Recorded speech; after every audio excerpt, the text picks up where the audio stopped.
আমি আবার আপনাদের ভিডিওতে এসে পড়েছি। মাহনুর আহমেদ আর্ট অ্যান্ড ক্রাফটে আপনাকে স্বাগতম। আমরা আজকে সহজভাবে শাপলা শিখাবো এবং বাচ্চাদের করাবো, দেখাচ্ছি। আমি প্রথম ভিডিওতে পাখি এঁকেছি, এখন আঁকবো আমরা ওয়াটার লিলি। ফার্স্টে আমরা একটা ইউ দিয়ে নিব, ইউ ইউ দেওয়ার পর ফুলের পাপড়ি এঁকে নিব, এভাবে এভাবে এভাবে এভাবে।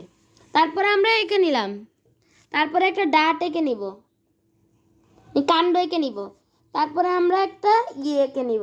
এই তো সহজে ওয়াটার লিলি শেষ। বাচ্চাদের জন্য ইজি অনেক।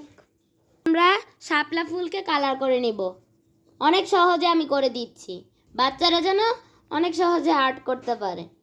এই যে আমরা কালার করতেছি। আমরা ফার্স্টের ভিডিওতে একটা পাখি এঁকে শিখেছি, তারপরের ভিডিওতে আমরা শিখাবো ওয়াটার লিলি। এই ওয়াটার লিলি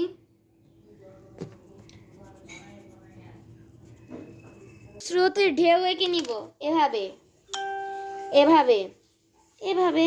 তারপর এটাকে কালার করে নিব, এভাবে এভাবে এভাবে।